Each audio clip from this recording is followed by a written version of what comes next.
The plankton in the ocean supplies us with about half of our oxygen.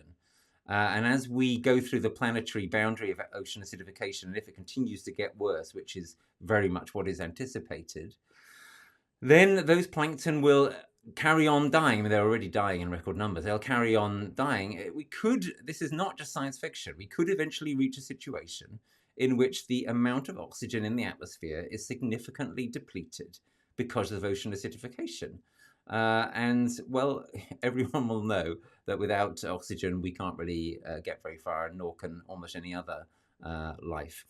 There are many other reasons why the ocean acidification news is very bad, but that is an overview from a sort of human point of view.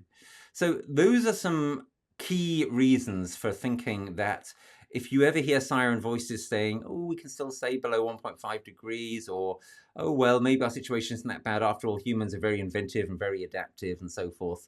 You need to be extremely skeptical of such people, such foolish siren voices. We are in absolutely desperate trouble.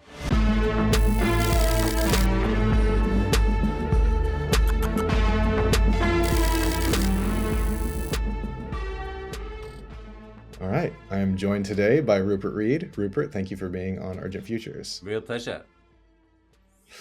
You gave a talk recently that I want to basically pick up from to kick off our conversation. And the talk was titled, How Bad Is It Going to Get? So I guess maybe we'll start there. How bad is it going to get? Yeah, I mean, the title is slightly clickbaity, right? In the sense that people are, ooh, how bad is it going to get? But yeah, it's a crucial question. And I've got some answers. However, the most important thing to say about the answers that I'm going to give is that it is, of course, partly open. We don't know, and no one knows.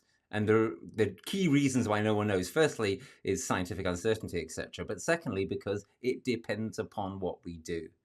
So the deeper sense in which the question is kind of a trick and kind of clickbaity is the question sort of invites the viewer or the reader to think, oh, right, yeah, so this is a question and maybe this guy's got the answer.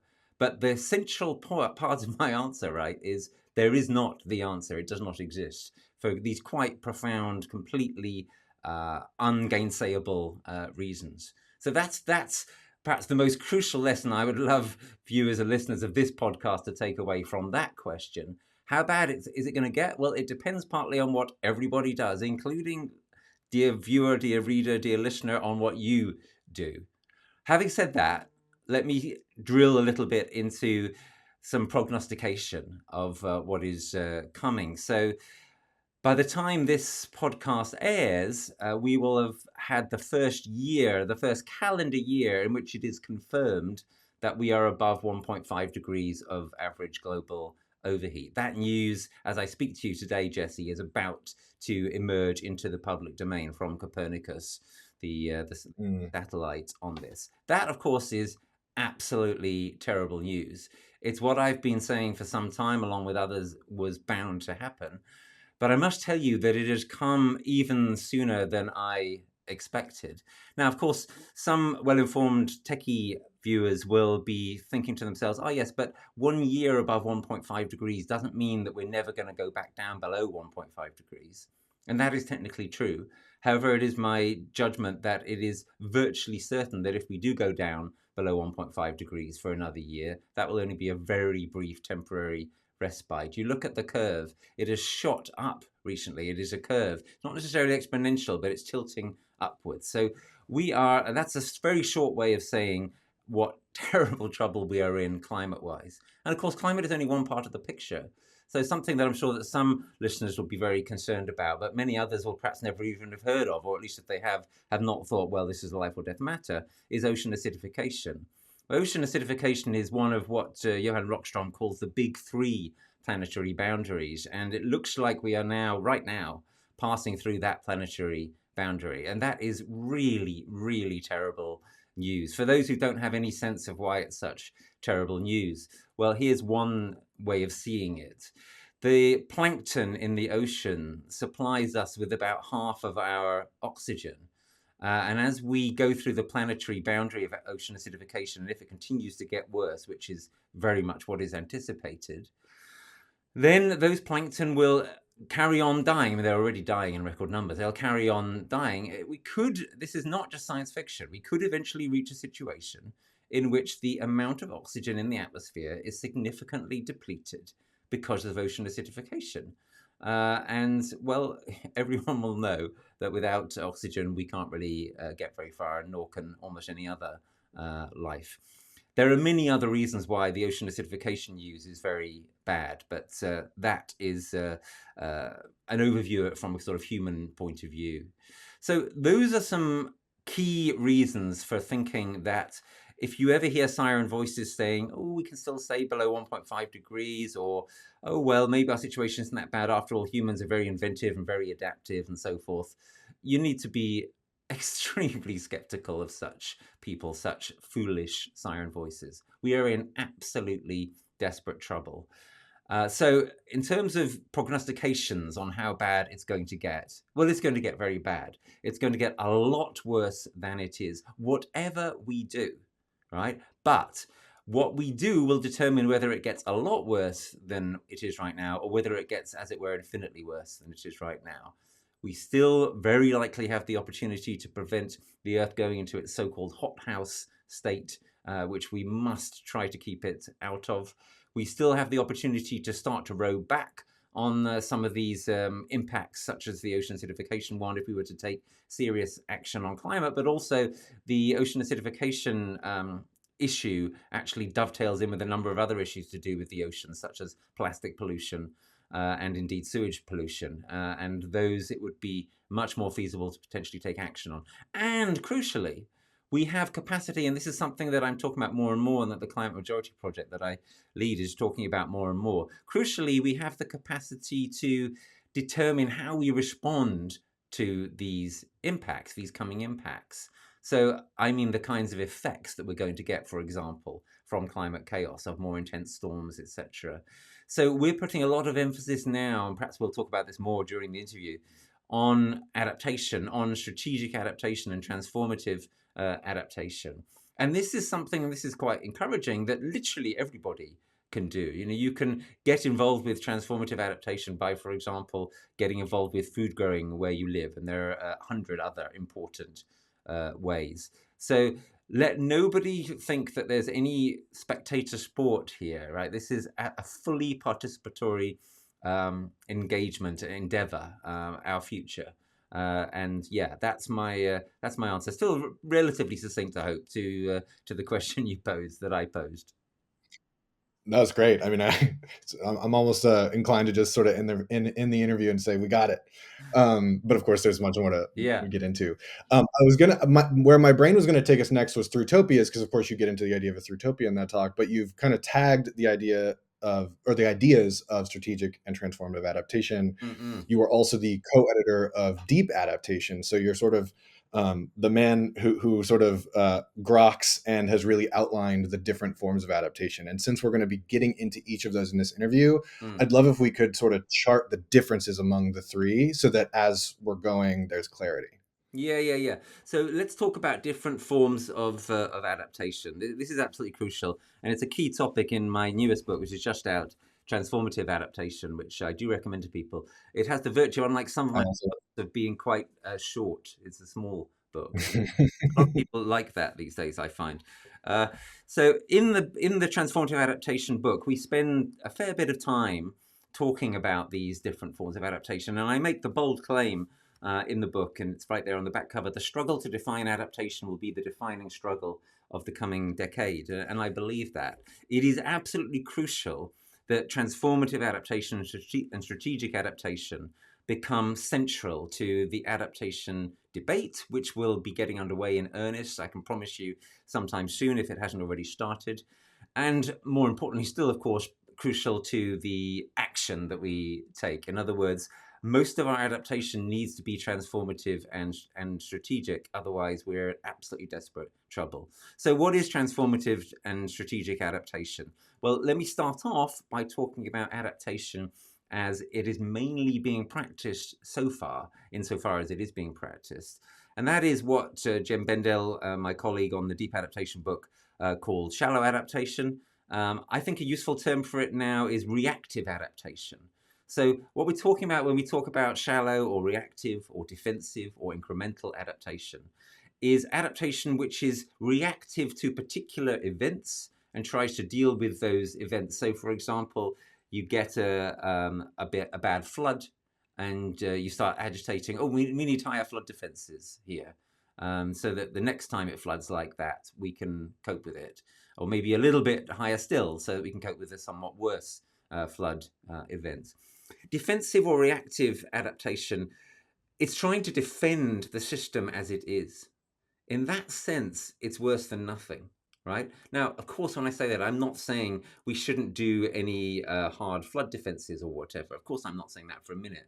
What I'm saying is, if you engage in particular instances of defensive or incremental adaptation, they had better be under a more general umbrella of seeking to look at things more holistically, more long-term. And that starts to take us into the territory of transformative and strategic adaptation. So defensive or reactive adaptation, that's the main form of adaptation that is actually practiced so far, is fragilizing, is typically high carbon, is not going to get us at all to where we need to get. We need a broader frame, and that's why, along with many other colleagues, I've introduced these terms of transformative and strategic adaptation, which are quite similar, but there is a slight difference between them, which I'll explain in a moment. So transformative adaptation, and that's the book that I've done with Morgan Phillips and Manda Scott and others. Transformative adaptation, the basic idea is we need to adapt in a way that actually points us in the kind of direction of the kind of society we want to go into. So it's about how can we flourish through the difficult times that are coming? How can we put those kind of changes into practice, which are not going to just defend what we've got, but are going to point us in the direction of a better place that we still could get to? And that's the subtitle of this book. Another world is still just possible, which I think is about accurate. And it's going to be incredibly hard now to avoid societal collapse, but it is still just possible if we really en masse go down this kind of route. And if we did, a lot of things would get better. You know, transformative adaptation means more local food growing. All right, it means more control over your energy resources. It means less energy waste. Transformative adaptation is local food growing schemes. It's flood defenses, which are not merely hard flood defenses, but which look at the thing much more holistically, much more upstream. So, for example, look at upland land management and seek to recreate wetlands and peatlands. If you do that in the right way, it's obviously great for biodiversity. It can also be very good for carbon sequestration too. In other words, transformative adaptation looks for win-wins, or rather win-win-win-wins. It looks for how we deal with the climate crisis at source. In other words, it is decarbonization friendly. It's obviously looking at how we make the impacts that are coming less bad.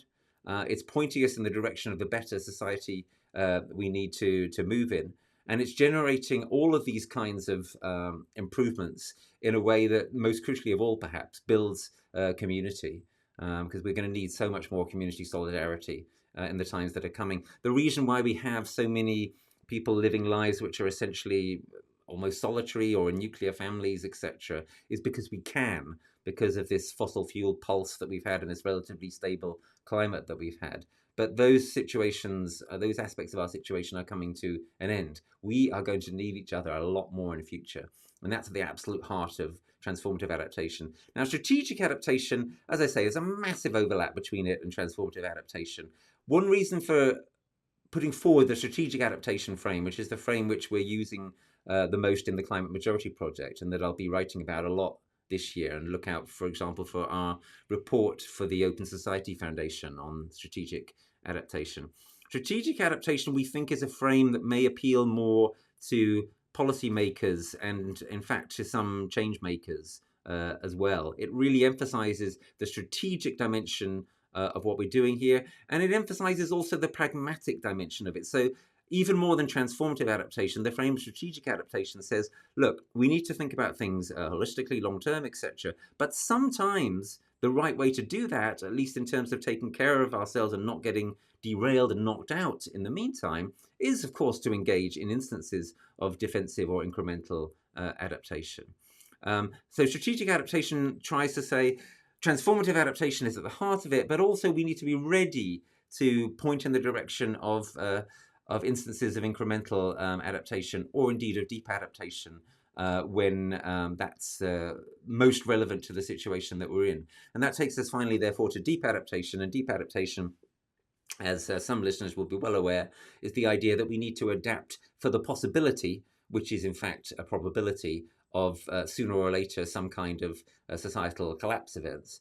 And deep adaptation says if we're unprepared for societal collapse, it will be far worse in every way, psychologically, but also in all sorts of practical and physical, etc., political dimensions, than if we're prepared.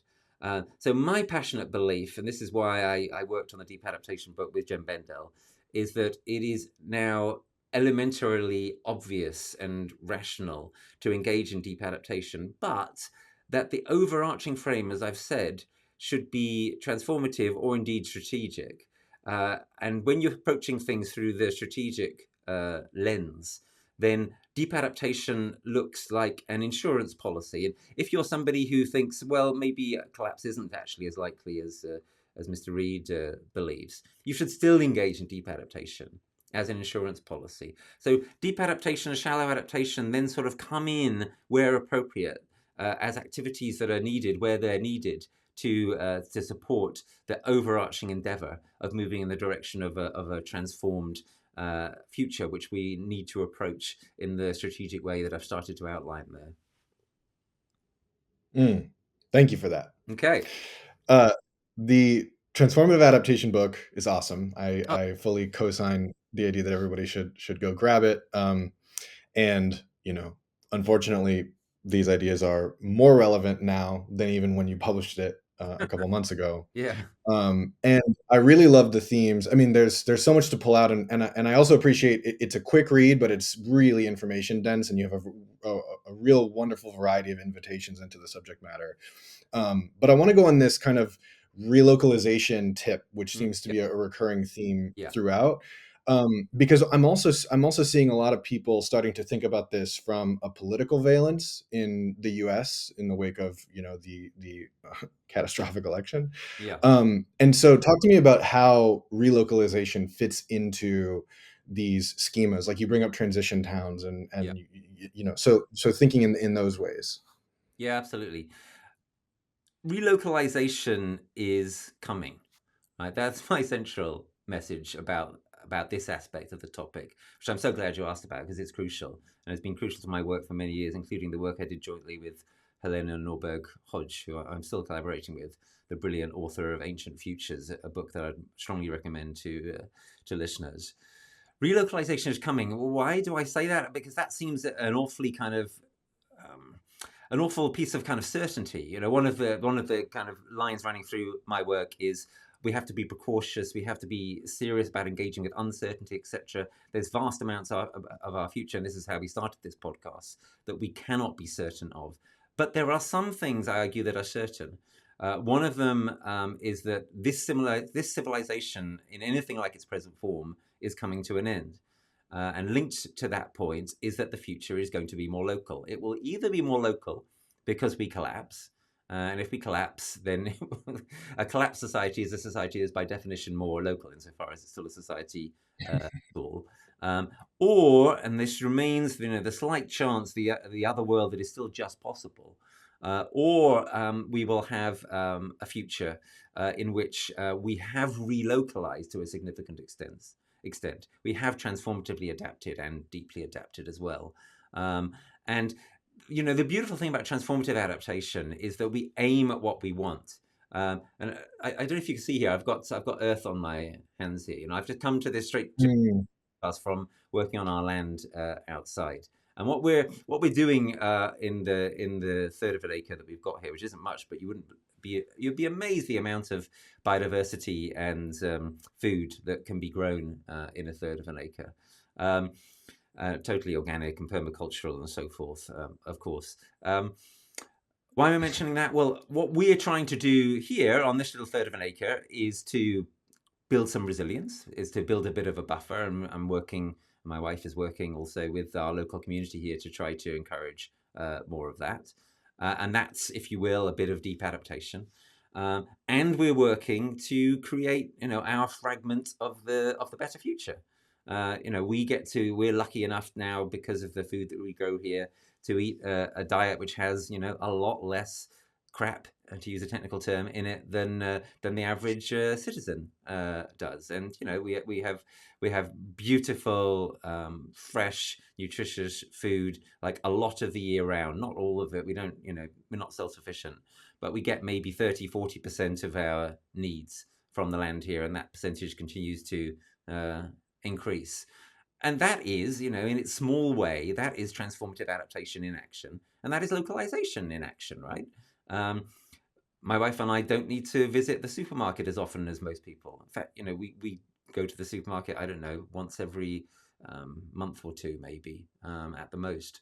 For a big shop. Mostly we're getting what we need from a local veg bot scheme and from our own land and so on and so forth, and to some extent from neighbours and other people who are growing food around here. We've got this thing we call the 5 Mile Network, where we get together once a month and exchange seeds and produce and tips for resilience and so forth, all within a 5 mile radius. So that is a little local instance of the local, of relocalization, and it is starting, and it will continue. It will either, as I say, continue because more and more of us do it, and we intelligently get our hands dirty and all the other aspects of it in such a way that we manage to aim at and succeed to some extent, at least, in attaining this better future, even under the enormous, terrible pressure that we're going to face of climate decline and biodiversity decline for quite a long time to come, etc.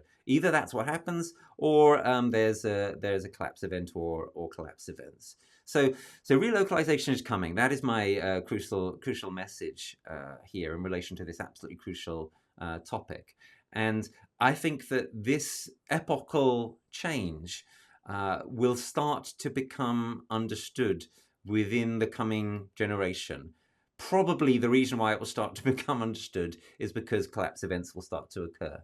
But it is still possible, just possible, for us to take a different path. And of course, I was saying earlier about the enormous overlap between transformative adaptation and strategic adaptation. There's also quite a large overlap, and I just gave an example of it, with deep adaptation, right? I mean, what we're doing on the land here is kind of, to a large extent, a little instance of transformative adaptation and deep adaptation at the same time. And like I say, it's a small but not negligible example of this drive towards relocalization in action. It reminds me of this meme that I'm sure you've seen, which iterates in various sort of formats, but idea being like, oh no, if we make these changes, we make the world better. Like even if even if this climate skeptics are right, it's like, oh no, we made the world better because we thought climate change was happening. Yeah. Just pointing out to how ludicrous. Yeah. What were you gonna say? No, I was just going to say that's of course right, and that again is the really nice feature of transformative adaptation and of relocalization, that it's a kind of no regrets policy.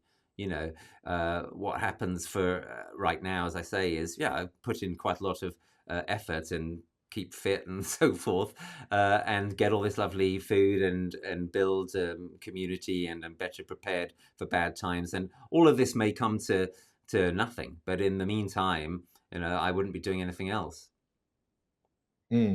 Right. Like, I'm healthier. I'm getting nutrient dense food. I'm hanging out with my community. Like, oh man, too bad I did that instead of spent time answering emails. Yeah. This is a perfect segue to Thrutopias. Mm. So I'd love to maybe we can loop us back to, your formulation of a Thrutopia and why that's a helpful kind of narrative intellectual model for thinking about getting through what looks to be, even in, sort of the best case scenario, pretty gnarly coming decades. Yeah, absolutely. So this idea of Thrutopia, at the heart of it, as you've already implied, Jesse, is the idea of getting through, of finding a way through what is coming. So the argument I make in this concept of Thrutopia is that when people have sought to imagine the future, the way most often that they've done so is through these frames of utopia and dystopia. Like, imagine a perfect world, but let's create this perfect world, or everything's going to shit. So right now, everything's going to shit. I mean, that's the direction that it's going in, right? There are counter movements and counter pushes. There is resistance. There are the trends that we've been talking about of an increasing number of people who want to some degree, for example, return to the land. And that's great. But those trends need to grow a lot if we're not to have a future in which eventually everything does go to shit. So we're heading towards dystopia. And it's important to be clear about that. We're not there yet, but we're heading towards it. But it's not enough to just say, just throw up our hands, for reasons we've already addressed so far in this podcast. It's an absurd response, in fact, to throw up our hands. We have to figure out what to do, and we have to seek to do it. Okay, so should what we do be to try to engage in, say, political activism that creates out of this disaster a perfect world? And my answer to that question is no. If that boat was ever available to sail in, it has sailed away some time ago. Utopias are not available. That door, if it was ever open, is now closed to us. That doesn't mean at all we shouldn't be bold. That doesn't mean at all that the future isn't going to look radically different, possibly in good ways, on balance, than the past. No, what it means is if you think that, if your theory of change is, let's now aim at a perfect society, let's aim at super abundance, let's aim at kind of stopping and turning back all the damage that has been done, or at least let's aim at making everything better within the current paradigm and preventing the damage and fully mitigating and so forth. None of these things are possible. None of these things are possible now. The way we are going to have a better future, if we have one, is by riding the tiger of the tremendous difficulties that are coming. That's what my previous book, Why Climate Breakdown Matters, is about, for those who want to go into this. How when people, often at the end of a book or at the end of the talk, they're asked, okay, so what should we do? How are we going to fix this? And so on. And they often come up with some kind of scheme of, and if we do this, then things will be okay. And my line of thinking in Why Climate Breakdown Matters is, if we do the right things that we need to do now, things will not be okay in a material sense. But nevertheless, in ways that we started to talk about in this podcast, things can be on balance better if we flourish and build community and so forth through it all. And we have to be really ready to embrace the terrible difficulty of what is and what is coming. I mean, for example, the climate disasters that are coming. More and more of us are going to experience climate disasters, and most of us, to some extent now, have done already. And at the very least, if we haven't, we know people who really have. And that's going to become more and more ubiquitous. These disasters could be the making of us if we use them to forge community, to raise awareness, to point us in the direction of transformative and strategic adaptation, and not just in the direction which is fatally flawed of defensive and reactive adaptation. The difficult emotions that we experience when we face reality. I'm sure that many listeners to this podcast, like me, have had terrible dreams about what may be coming, or indeed have spent days or weeks, as I have, really kind of stuck in eco-anxiety, climate anxiety, etc., eco-grief.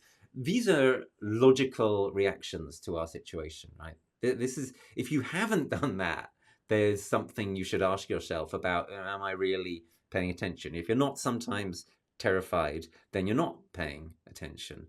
So the reason I'm laboring these points is because they are crucial points. My argument is we need to harness and harvest the grave difficulty of our reality and of what is coming, if we are to have any chance of rising to it. So what is coming is something we have to face, and then we have to get through in the best way possible. And that is Thrutopia. So Thrutopia is transformative adaptation, for instance, at the level of our thinking, of our imaginative creation or co-creation of what we want the future to be like. Thrutopianism is about figuring out how we're going to get through what is coming in a creative way, not to attain some unavailable perfect utopia, but to avoid the dystopia and to create something which is actually potentially, as we've been saying, really rather wonderful, right? And Thrutopianism really emphasizes process and not just results. That's another thing which is wrong with the traditional frame of dystopianism and utopianism, that they picture an end state that we will allegedly get to at some point in the future. But actually what we need to focus on is the direction of travel, and of enjoying that to the maximum, and of being present in that. So there's a kind of spiritual aspect to the task here. The Thrutopian task is to creatively inspire us to get through what is coming in the best way possible. And when I say get through what is coming, I don't mean to this distant kind of stable future state. There is no such state. We're going to be in a situation of endlessly transforming for as far into the future now as we can possibly see. You can understand that by, for example, just understanding that we're now basically committed to sea level rise going on for a period of hundreds upon hundreds, probably thousands of years. So there's going to be a continual need to transform. There's going to be a continual need to roll with the punches. So Thrutopianism is transformative adaptation at the level of story, at the level of narrative, at the level of imagination. And it involves everybody, but as you may have kind of picked up, there's a special responsibility in relation to Thrutopia for people who are, as we call them, creatives. So, for example, artists, writers, filmmakers, also philosophers, architects, etc. All such people have a special responsibility in relation to the Thrutopian task, because they are the people who we look to the most, perhaps, to tell us stories and to enable us to expand our imaginations. So part of what I'm doing with this concept of Thrutopia, which is really resonating with people, I'm very happy to say, is a kind of invitation to creatives to do more in this direction, to not just give us dystopias. Dystopias are necessary but insufficient. To stop giving us utopias and try to create these kind of Thrutopian imaginaries and Thrutopian stories. How do we get through the next 20 years? How do we get through the next 200 years? How can it be imagined in ways that are credible, that people can see themselves in, that are on balance, at least in key respects, in some key respects where possible, attractive? These are crucial questions, I believe, for our time. And the wonderful thing, the encouraging thing, is we are pretty suddenly starting to see more or less Thrutopian fiction emerging, and just starting now to change the landscape. And I predict that trend is going to continue and increase. But again, that's not really a prediction. It's as much an invitation as a prediction.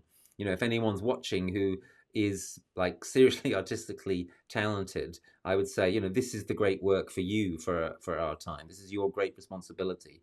How can you be involved in real, gritty, gnarly, as you put it, Thrutopian imagining, which doesn't give up on us and on life, but doesn't look away from the true extent of the challenge. And this, I'd love to call in deep adaptation here too, because where deep adaptation really struck me, and I think, from talking to other folks and seeing, what people have said online, this is clearly true for many people, is that kind of frank assessment of there is no utopia. Like there's no coming utopia. There's no version of your future that will be materially safer or better than it currently is. Mm-hmm. Which is not to say that we can't have, meaning and purpose, and have and sort of ameliorate some of the great alienating harms of modernity. So it's not to say you can't have a good life, which is what I love about the idea of Thrutopias. But it's to say we have to first face what is here and what is real.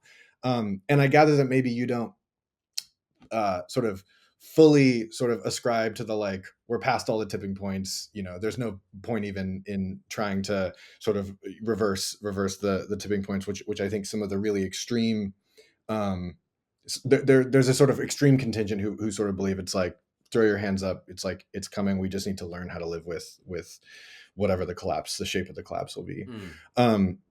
The other thing I wanted to bring up related to this, just to validate the idea that I think there is this groundswell of artists and storytellers who are wanting to move this direction, is with my collaborator Leah Zaidi, a fellow strategic foresighter, we hosted a workshop called Plotting the Polycrisis at South by Southwest Oh, yeah. this past March.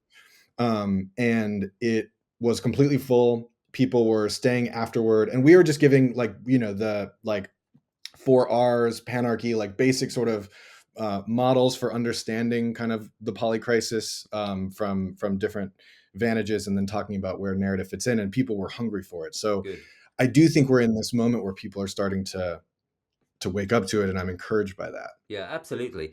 And I think Trump's election has encouraged that, and I think the terrible climate news has encouraged that. These are the upsides of down again, right? These are the potential ways in which we can use the horror of our situation to our advantage, and we have to take every bit of advantage from the crisis that we can, and never let a good crisis go to waste. So, and yes, in terms of the contribution of deep adaptation here, like I say, whether you think that collapse is possible or probable or certain, uh, in a way, it doesn't really matter that much. If you think any of those things, you have to get serious about preparedness and trying to make sure that any collapse events that do occur are not not unprepared for, not worse than they need to be.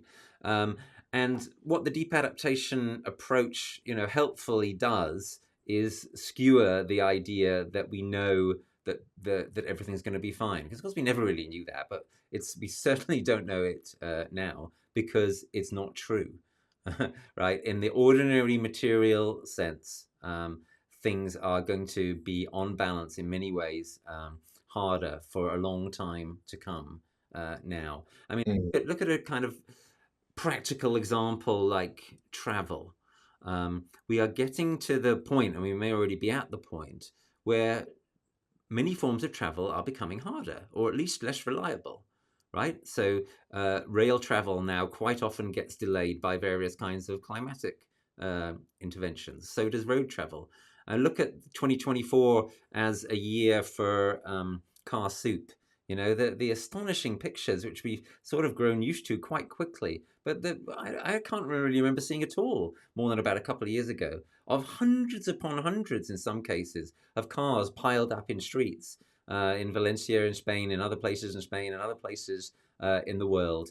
Car travel, rail travel, air travel, of course, is the same. We're getting increasing instances now of airports being partly or completely shut down because of extreme precipitation events. We're also, I'm afraid, getting more instances of extreme, what's it called, turbulence in the air, which is Yeah. part of the weather going a bit haywire, which is of course climate change caused.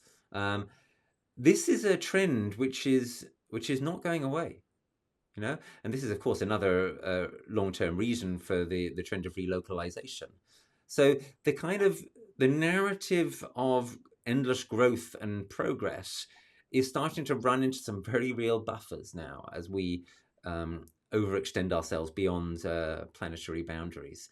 And one way, but there are many others, one way of thinking about this in quite concrete terms is through the lens of travel, and it's a way which is relevant to the activities, obviously, of many people. It's also quite in a revealing way, right? Because, of course, what we know about most of these forms of travel is that they are ironically causing the very problem which is now impacting them, as with the horrendous advert for flights and holidays to the Maldives a few years ago. This is a genuine advert that says, come and fly to the Maldives before they are sunk by global warming and sea level rise.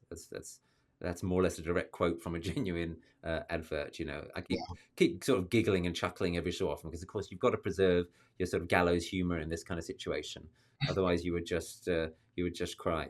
So yeah, again, it's a question of we've got to face and we've got to use the objective grimnesses of the situation in order to ameliorate those grimnesses and in order to find the best ways through. And here I come to the really crucial point in what you said a few minutes ago, which is meaning, right? The beautiful thing about this whole process, and this is integral to Thrutopianism, but it goes much beyond that as well, is that so many people are like, have an absence of meaning in their lives. Traditional sources of meaning have, in some cases, evaporated. This is what Nietzsche meant when he said God is dead, and spoke about the challenge of nihilism.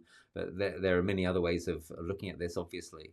But the bottom line is, we have a crisis of meaning in our society, but there is enormous potential meaning here, right? There is the meaning of remaking what life is for.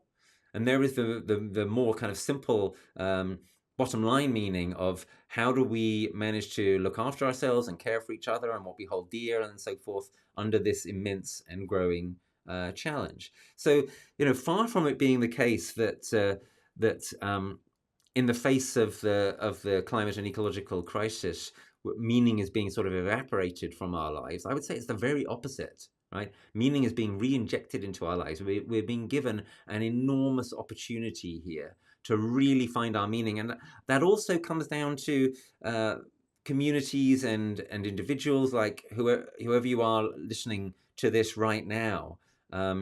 You can fully find your meaning, the meaning of your life in this crisis and in relation to it. Right? Are you going to be one of these creatives who works on Thrutopias along with others? Or are you going to be someone who rallies your community together to prepare for actual and potential disasters? Or are you going to be someone who works on raising awareness with younger people in practical ways and in visionary ways, and on and on and on, right?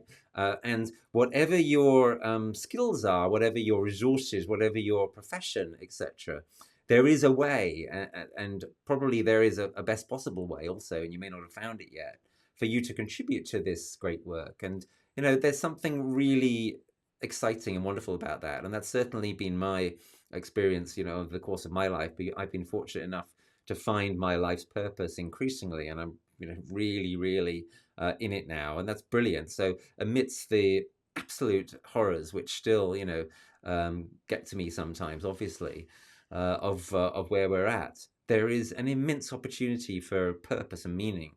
And I found that, and maybe you have as well, Jesse, and I bet that quite a lot of viewers have too. But if you're someone who hasn't quite found that, well, it's waiting. It's waiting for you to figure it out, maybe with the help of a coach or a friend or a therapist, maybe with the help of some deep reflection, maybe through trial and error. If you're a young person, obviously one of the things you want to do is do some experimenting, right?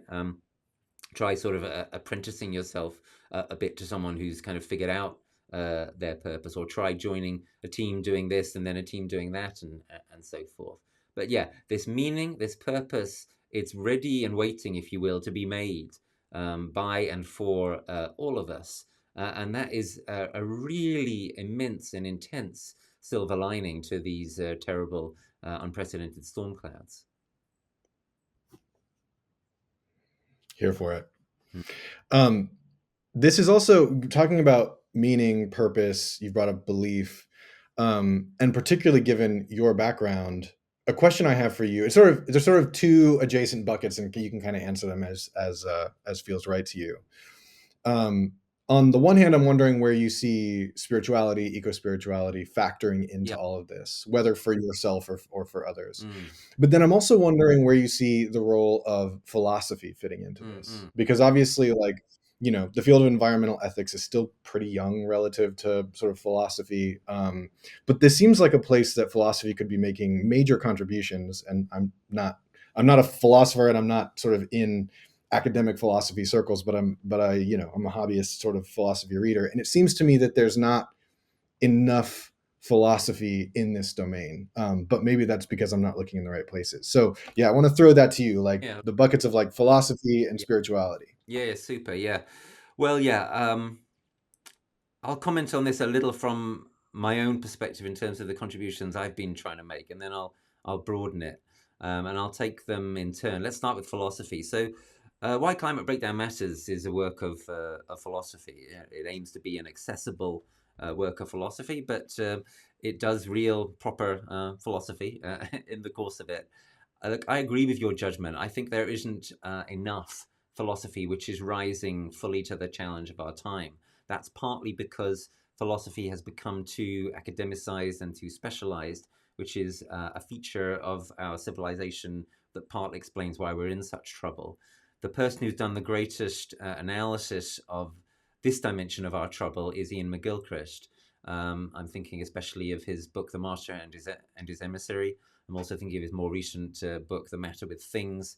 And there's also a really nice RSA animate that maybe you want to put in the show notes, which is like a 10-minute introduction to McGilchrist's work, which is really effective. And what Ian argues is that this over-specialization is a natural, inevitable consequence of the way in which we've privileged the activity of the left hemisphere of our brains at the expense of the right hemisphere, and at the expense of the unified beings that we're really supposed to be.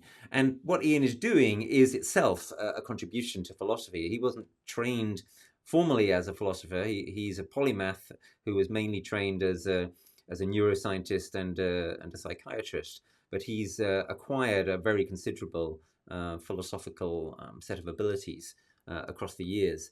But I wish there were more philosophers who were trying directly, if you will, to do the kind of thing that I've tried to do in recent years, and that Ian has certainly done. I think that probably will happen, and yeah, we need it. There are other people who could be mentioned. Well, lots of them actually. Various of my colleagues and some younger people in the field, and then there's of course Slavoj Žižek, who hurls interesting remarks into this space periodically. But in terms of a kind of really sustained philosophical engagement with the crisis, I think we need more of it. Then turning to the related, but of course non-identical question of spirituality, again, my response is kind of similar. It's absolutely crucial. It's obvious. I'm certain that it will come. There's a very nice book called Dark Green Religion, which is one of the more hopeful books that I've read in the last 5 or 10 years. Bron Taylor wrote this book, Dark Green Religion, about what he sees as the inevitable rise of a kind of eco-spirituality in the coming very challenging times that we're moving into. And I think he's right. And I've been working for a few years on a book which is going very slowly, unlike most of my books, on eco-spirituality. I think it's of the nature of this topic that the book has to kind of emerge, as it were, naturally, unbidden. It can't be kind of forced out by early morning writing sessions the way that some books can be. So yeah, I mean to make a more substantial intervention in this space myself, and part of what I will be arguing is that the rise of eco-spirituality is happening and is inevitable and is important. I've already talked about this in a number of places, including on Manda Scott's podcast, Accidental Gods, but hopefully there'll be a lot more coming. But again, I wish there were more. There's all sorts of people who have made and are making interesting contributions in this space. There's Panikar, for example, and there's my friend and colleague Asim Shrivastava, whose emerging work on Tagore and others is really, I think, quite eco-spiritually profound. And then, of course, there are the immense crucial resources of a number of indigenous and other traditions, which really point a lot of the way that is necessary in relation to eco-spirituality. But again, we need more of it, and we need it soon, and it needs to become more of a mass phenomenon. And yeah, as I say, I'm confident that it will, and that's something which I think we can take some encouragement from. I'm assuming some of this is based on your social practice through Extinction Rebellion and now Climate Majority Project. Yeah. I guess maybe before we just dive right into it, for folks who maybe are not familiar with one or both of those, could you just quickly say what those two things are, and then reflect on, if you will, the ways in which participating and leading those has influenced your thinking about what's coming, attitudes, philosophies, etc. Yeah. So Extinction Rebellion, we formed and launched in 2018, and really hit the headlines in a huge way in 2019, and were part of the very real contribution and advance that I think occurred that year in quite a few parts of the globe, with Extinction Rebellion and with the school climate strikes, and also David Attenborough's program Climate Change: The Facts was very helpful at that same time. And Extinction Rebellion was a new endeavor on the radical flank of the environmental movement. We sought to bring mass nonviolent civil disobedience to the field of the environment and climate and biodiversity and democracy as well. And yeah, had a certain amount of success. It was wonderful to be involved in something which actually did succeed in changing the conversation. It did force power, at least in the UK, to make, and some other places, to make various kinds of concessions. And in 2020, I started to come to the belief, as a number of other people did, that Extinction Rebellion had probably made its main contribution, and that what was crucial now was something which was a bit less confrontational, a lot more invitational and welcoming, that had a lot more capacity to be mainstream or to be mainstreamable without giving up on the unique things that XR, which is what Extinction Rebellion is sometimes abbreviated to, could contribute to in a way that shouldn't be let go of. So the way that Extinction Rebellion put telling the truth at the center of the endeavor and kind of cut through the toxic optimism that was prevailing up till that point, and the way that Extinction Rebellion said that we should go beyond party politics and beyond ideology, and not try to name or shame anybody, but be open potentially to everybody. But Extinction Rebellion couldn't, in our judgment, really deliver on some of those promises. So we tried to start to create something which could. And at first, I called it a new moderate flank in climate and environmental action. And then it crystallized as the Climate Majority Project. But the crucial thing to understand about the Climate Majority Project is that it is an endeavor to help to realize something which is much, much bigger.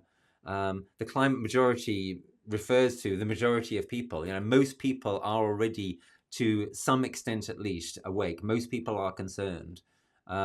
What is needed is for that concern to be deepened and processed more effectively and turned into more effective action. People need to be given and to make for themselves with each other pathways to action, collective pathways to action, which build their agency. And the collective awareness that we have in this space needs to be built as well. Not enough people still, even now, understand that many, many other people are as concerned as them, or are already trying to do stuff about it. And that's the heart of our theory of change in the Climate Majority Project, which people can find out more about if they want in this book called handily The Climate Majority Project. Or you can just go onto our website, climatemajorityproject.com. And yeah, so the Climate Majority Project is about trying to liberate this enormous potential emerging phenomenon, this wave, as I sometimes call it, of action and of consciousness, which is already occurring, but needs to be networked more, needs to become more aware of itself, needs to be much better resourced. And those are the kinds of things that we're trying to contribute to in the Climate Majority Project. And to fully answer your question, Jesse, there's an aspect to both Extinction Rebellion and the Climate Majority Project which is somewhat unusual in relation to what has been the practice in activism or politics up until fairly recently. What I'm referring to is the dimension of inner work. Sometimes you could think of it as a spiritual dimension. Other people will just think of it as a kind of psychological dimension or a shared psychology or a community endeavor to look at where we are in handling this within ourselves, and not just about what we do physically or externally. Yeah. So we think that this is has been a crucial neglected dimension of climate and ecological action. And it's something which Extinction Rebellion very helpfully started to put to the forefront. And there was definitely this psycho-spiritual dimension that was available to people in Extinction Rebellion, something I definitely experienced and took part in, and it was good and it was necessary. And we in the Climate Majority Project, we're hoping to continue that, and if you will, again, to mainstream it, and that takes the form of things like sessions with people in business where we work on their feelings about their situation and not just their thoughts about what they can do about it. And it takes the form of our Climate Courage campaign, which basically says, look, we know that when people are told the truth now about the situation, whether that be through the media or at school or at university, that it's tough. If you really face the truth, it is tough, and it is going to produce these difficult emotions, and you can't successfully suppress them, and you shouldn't. What we need to do is create a supportive environment. We need to resource people to handle these difficult emotions and to help them to process them and to turn them into energy and to turn them into power. And so, yeah, that's the Climate Courage campaign. And that's another example of how this kind of psycho-spiritual task is present in what we're trying to do now. And the last thing I'll say on this is that I also try to further this in my own spiritual teaching. The courses I run on spiritual adaptation, which are partly modeled on the work of my teacher, Joanna Macy, but also weave in a lot of these elements we've been talking about here, stuff to do with transformative adaptation and stuff to do with the particular extremity of the situation we've now reached, and how to really find the upsides of down, how to really find those silver linings. And I find this teaching also very rewarding to take part in. It's something I never really expected to be doing, but it's another part of the last few years and of my purpose, if you will, that has emerged. And there is more and more of that kind of thing happening too. Some of it has been taking place under the auspices of deep adaptation as well, for example. And I think that's a good and necessary thing. So there's an emerging thought for me. So hopefully I get the question right out of the gate, but I might need to sort of rephrase myself.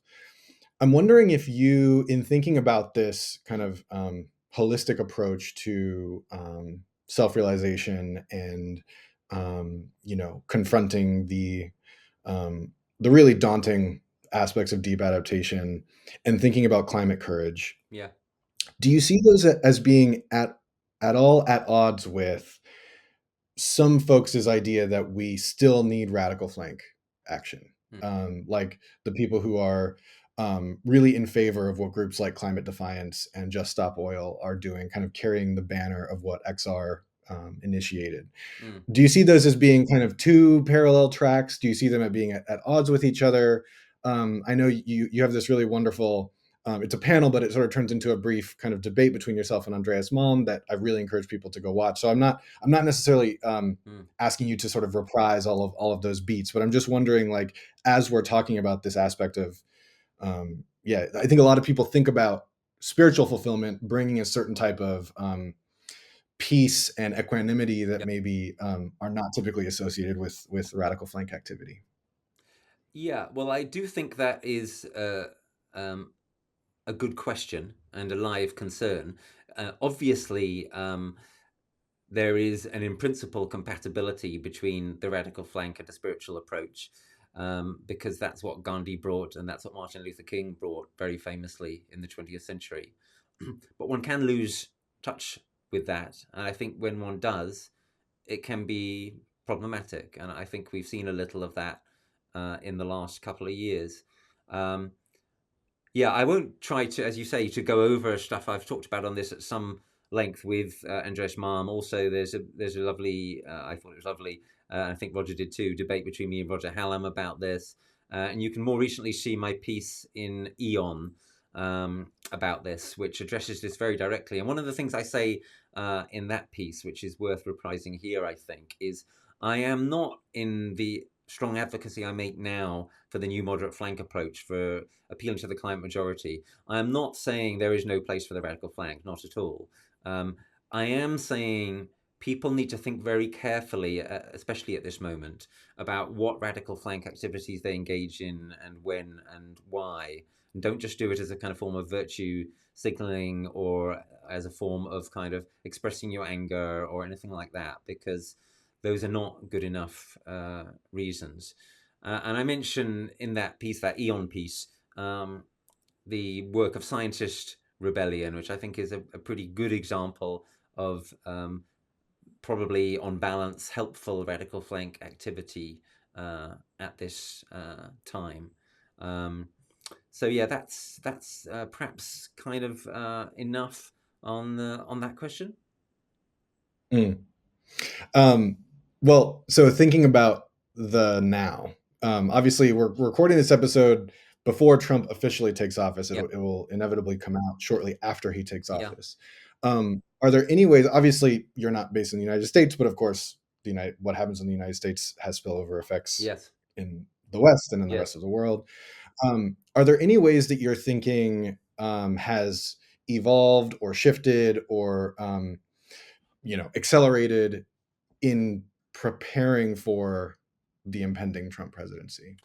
Yeah, well, so one thing that's perhaps worth saying is that my co-director in the Climate Majority Project, Liam Kavanagh, and myself started preparing for this quite a while ago in the sense of thinking, right, we need to have something really ready for if this awful eventuality occurs. And that was a key motivation for getting the Strategic Adaptation campaign, which is called Strategic Adaptation for Emergency Resilience, which abbreviates to SAFER, which is what we're trying to help people to become. For getting that put onto the Climate Majority Project website just in time for the US presidential election. And basically, my thought, which we've already alluded to earlier in the conversation, is that the opportunity presented by the awful US election results is to increase the mobilization towards the right kinds of adaptation, and that could be enormously positive.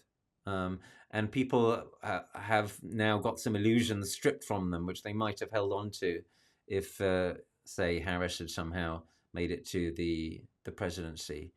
And to connect this with your previous question, so I mean, one way of understanding what we're seeking to do with the Climate Majority Project, which hopefully people in the radical flank, if they're watching, will get, is the following: that what was started with Extinction Rebellion in 2019 forced a conversation and achieved a change of consciousness, but then ran into some pretty serious glass ceilings, and some of them weren't even made of glass.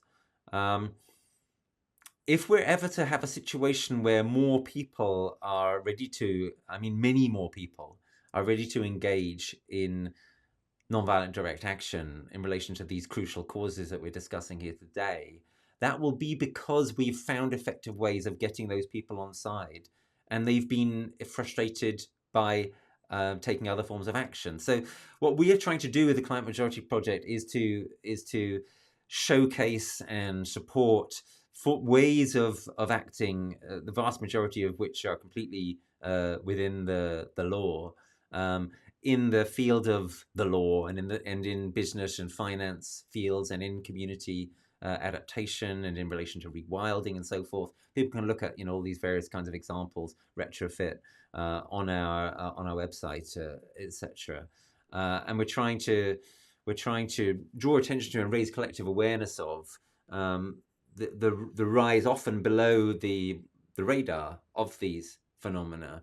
And we have real hope that these activities, if they're multiplied and expanded, and if people take adaptation seriously enough, and if we get this kind of ongoing kind of wake up call from the doing so, this is one of the key reasons for engaging in transformative and strategic adaptation. That when people see other people engaging in adaptation work, and when they do it themselves, it makes the crisis real. It brings it home, and it's no longer about 2035 or a colorless, odorless substance in the atmosphere. It's about impacts that are present and visible, and that are getting worse, and that we need to be prepared for. So, what I'm getting at is, if we get truly mass numbers of people, which is what we're aiming for, which is what we need to engage in the kinds of activities that we're modeling and recommending and so on and so forth, then there are two possible outcomes, right? One is that we start to get onto a better track and we have success with our theory of change. And the other is that we don't. And in the eventuality that we don't, then if many, many people have been involved in trying and have seen the logic of what we're trying to bring and have then got frustrated, well, then it will be then it will be possible for the radical flank to really recruit in large numbers again. It seems to me that that is the best possible scenario for the growth of the radical flank of the environmental movement, is for our kind of approach to be given the best possible shot at this point. I think it's pretty clear at this moment that, for example, the Just Stop Oil approach by itself is not going to work, to put it bluntly. The campaign has failed. There is a lot more oil. New oil hasn't been stopped. And yeah, so what I'm saying is there is a possible course of action which could be pursued, which is the best possible case, it seems to me, for recruiting sergeants for the right kind of, spiritually informed, whatever, hopefully radical flank in the future, which may well happen. I don't know, but I think it's entirely possible that there will be a lot more ecotage in 5 or 10 years' time, or a lot more nonviolent direct action again. But I think it is unlikely to be a mass phenomenon and unlikely to be successful unless the new moderate flank approach has at least been thoroughly tried first. And of course, what I hope is that we'll succeed. And that partly depends upon what people watching this podcast do. And one more thing, let me put this same kind of sense of a sort of kind of a developing path of consciousness to you in the form of thinking about adaptation as well. So, as I said earlier, a lot of the activities of adaptation, insofar as they exist as yet, are essentially defensive and reactive adaptation. What we're hoping is to midwife a shift from that in the direction of transformative and strategic, and to some extent deep adaptation. And I think what could happen is that as people start to see the fragility and ineffectiveness of shallow adaptation, they are ready to go on that journey towards transformative and strategic and deep adaptation. And of course, when you really go on that journey, when you really look upstream, when you really take adaptation holistically, etc., then in ways we've already started to talk about earlier, you eventually start to see, well, it doesn't make sense to engage in adaptation without engaging in decarbonization too, because ultimately the problem is just going to become harder and harder and harder. So this is kind of natural progression from the inclination to get more serious about defensive adaptation, which is completely understandable, even though it's blatantly inadequate. Taking that further down the path to transformative and strategic and deep adaptation, and taking that further down the path too to a really serious engagement with decarbonization and prevention. And that's the case we make for why the best possible thing you can do now, ironic as it might sound, if you're someone who's really concerned about the decarbonization and mitigation challenge, is to get serious about adaptation, to seek to define it adequately and to get involved with it. Because it is the ultimate wake-up call, and because it will take people on a journey to finally realize the limits of adaptation and why we have to include decarbonization throughout, and why we have to get much further down the path towards it. Now, somebody might respond to that by saying, yes, we don't have time for all of this. We're out of time. We've got to have emergency emissions reductions now. To which my response is, you're right, we're out of time. But this is the time we've got. And the emergency emissions reductions that we should already have had, are not going to come as quickly as you want and as everyone should carry them out in. That is not going to happen. That is a utopian fantasy, to think, well, we're just going to turn things around on a dime and the world's going to go net zero by 2030. That is a utopian fantasy. There is going to be a lot of suffering. There is going to be a lot of damage. We have to find the path through that. And the path through that is the Thrutopian path. It's a path of transformative and strategic adaptation.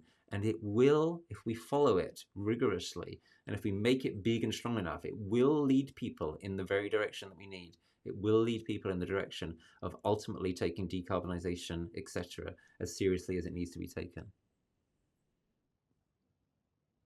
Boom. Mm-hmm. Not to oversimplify, but where my brain takes it is like, there's so many people right now fighting against a particular future emerging, and a lot of what you're advocating is fighting for a particular future emerging. Yeah, absolutely. And that again is the point of the frames of transformative and strategic adaptation. Let's not put all our energy into what we're trying to stop. Let's also put it into what we're trying to bring about. Amazing. I have tons more questions I want to get into with you, but this feels like a really natural place to sort of close this part of the conversation. I have 3 recurring questions that I like to ask every guest. Feel free to call in anything that you've already brought up if you want to sort of double down on it or take it a totally different direction. What is one thing you wish people paid more attention to? Okay, well, I wish people paid more attention to the possibilities that they have in their life to get serious on the adaptation challenge. As we touched on earlier, those possibilities are quite diverse, right? For many, many people, what they boil down to is one form or another of community building, community awareness. But even that is immensely varied. So, for example, one of the things we need is more citizen science in relation to flooding, wildfires, etc. Another thing we need is citizen early warning systems.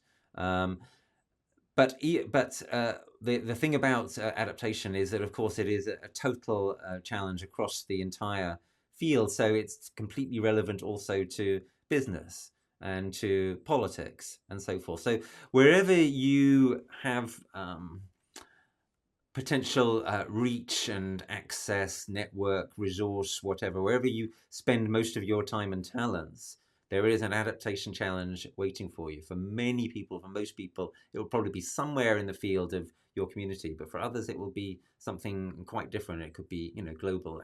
Adaptation is also an international challenge, etc. So I wish everybody started to think, I can't avoid climate impacts and thinking about them and caring about them and my and our shared vulnerability to them. How am I taking them seriously, and how could I take them more seriously? What is one resource you would recommend for making better sense of reality? Okay, so that's a really hard one because there are so many, but I'm just going to mention Nate Hagens' podcast, The Great Simplification, because Nate has a lot of the best people on to talk about stuff, the kind of stuff we've been talking about from all sorts of different angles. And if all that you do is watch the back catalogue of The Great Simplification, including the episodes with Schmachtenberger, for instance, then you will know a very great deal of what you need to know in order to be in a good position to face up to where we're at and what's coming. Amazing. Could not agree more. Urgent Futures stands Great Simplification. And what is one moment when your sense of reality was disrupted? Well, I'm going to name a moment that some listeners might already be aware of. I talk about it, for example, in my book, Do You Want to Know the Truth? So this was a moment in 2015 where I was delivering leaflets where I lived in Norwich for the Green Party, walking down a street and observing the front gardens as I put the leaflets through the door for an election, and observing a garden where there was an abandoned fridge, and another garden which was paved over, and another garden which was really kind of neat with all these neat flowers. But I was like, yeah, it's a bit too neat. They've obviously been using lots of weed killer. And as I went down this street, this thought flashed into my head, and the words were, "This civilization is finished," and that was the basis for my my book and my talk of that name, and sort of started me on this journey, which took me into Extinction Rebellion and then to the Climate Majority Project and so forth. And we talked about it earlier. It's an insight that as soon as I had it, well, it took me a long time to process it and to think through all the implications. But as soon as I had it, it really disrupted my sense of, oh, maybe we're going to make it through, and we can have some really good reforms, and if the Green Party wins, we can sort this all out and so forth. And to realize, no, it's not going to be like that. It's not the kind of future we have. If we get through what's coming without collapse, that will be because we have transformed our civilization into something very different. So that was a moment where very intensely my sense of reality and normality and everything was kind of disrupted. And what literally happened at that moment was I stopped in the street for a minute. So I went, whoa, whoa.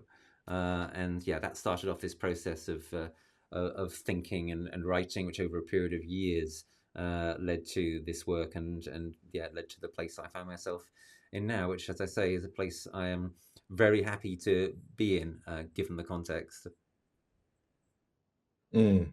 One quick follow-up to that. Do you feel like there was like latent realization inside of you that seeing that flower bed crystallized for you?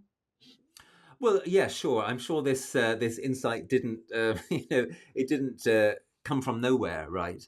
The thing that was shocking about it was that it was not a thought that had occurred to me before. But I think what must have been happening was over a period of, I don't know, weeks, months, possibly even years. There was something kind of accumulating in me, some kind of sense of dissatisfaction with the path that I was on. I mean, I was doing all sorts of good stuff at the time, and had been for a while. As lots of other people had been as well. Fighting the good fight in the Green Party and in various environmental organisations and through my philosophical writing and so forth. But this was a moment in which I kind of realised, no, this hasn't been enough, and in some sense, what you've been aiming for has been kind of wrong. And it was only once I kind of started to process the results of that and started to aim at something different, at something more adaptive, something more Thrutopian, something more realistic, that I really was able to step into who I was meant to be. Amazing. As I said, this has been an amazing conversation, and I'm so appreciative of your time. Transformative Adaptation is out now. Any other final buttons about Transformative Adaptation?